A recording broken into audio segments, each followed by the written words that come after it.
টলিউডের সবচেয়ে পাওয়ারফুল মহিলা, যার একটা ইশারায় মেগা সিরিয়ালের অভিনেতা অভিনেত্রীদের কেরিয়ার তৈরি হয়, আবার ধ্বংসও হয়ে যায়, সেই লীনা গঙ্গোপাধ্যায় হঠাৎ করে রাজ্য মহিলা কমিশনের চেয়ারপারসন পদ থেকে ইস্তফা দিলেন।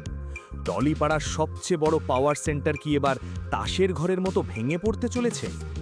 আপনারা জানেন, ম্যাজিক মোমেন্টসের কর্ণধার লীনা গঙ্গোপাধ্যায় শুধু বিনোদন জগতেই নয়, রাজ্য রাজনীতিতেও অত্যন্ত প্রভাবশালী একটি নাম। দীর্ঘদিন ধরে তিনি রাজ্য মহিলা কমিশনের চেয়ারপারসন হিসেবে দায়িত্ব সামলাচ্ছিলেন। কিন্তু লেটেস্ট এক্সক্লুসিভ রিপোর্ট অনুযায়ী তিনি হঠাৎ করেই তার এই সরকারি পদ থেকে ইস্তফা দিয়েছেন। আর এই খবর প্রকাশে আসতেই টলিউডের অন্দরে শুরু হয়েছে চরম প্যানিক। কিন্তু এখানেই উঠছে সবচেয়ে বড় প্রশ্ন, যেখানেই সরকারি পদটা তাকে পলিটিক্যালি একটা বিশাল সিকিউরিটি এবং পাওয়ার দিত, সেখানে দাঁড়িয়ে তিনি কেন হঠাৎ এই পদ ছাড়লেন? তিনি বলছেন যে কাজের চাপের জন্য তিনি এই সিদ্ধান্ত নিয়েছেন।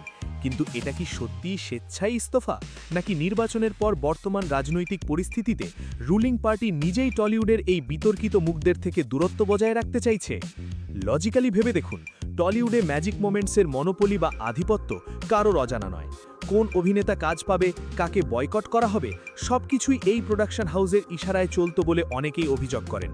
গত কয়েক মাসে অভিনেতা রাহুল ব্যানার্জির মর্মান্তিক মৃত্যু এবং শুটিং সেটে গাফিলতির অভিযোগে লীনা গঙ্গোপাধ্যায় এবং তার প্রোডাকশন হাউস রীতিমতো পুলিশের স্ক্যানারে ছিল। নেটিজেনদের ধারণা, পলিটিক্যাল পাওয়ার বা সরকারি পদে থাকার জন্যই হয়তো এতদিন অনেক আইনি ঝামেলা থেকে তারা বেঁচে যাচ্ছিলেন। কিন্তু এখন এই পলিটিক্যাল শিল্ড বা বর্ম সরে যাওয়ার পর কি এবার ম্যাজিক মোমেন্টস সরাসরি আইনি এবং রাজনৈতিক বিপদে পড়তে চলেছে?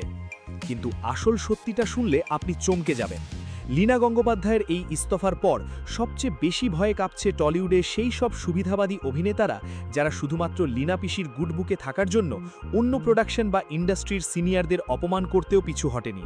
টলিপাড়ার ইনসাইড সোর্স বলছে, এই ইস্তফা আসলে টলিউডের ভেতরের অলিখিত সিন্ডিকেটের পতনের প্রথম ধাপ। ক্ষমতার দম্ভ চিরকাল থাকে না, আর যখন পতন শুরু হয় তখন সবচেয়ে আগে ফেক বন্ধুরাই পাশ থেকে সরে যায়।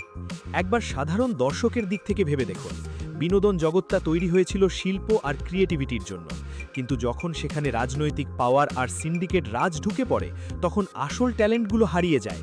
একজন সাধারণ দর্শক হিসেবে আপনারা কি চান?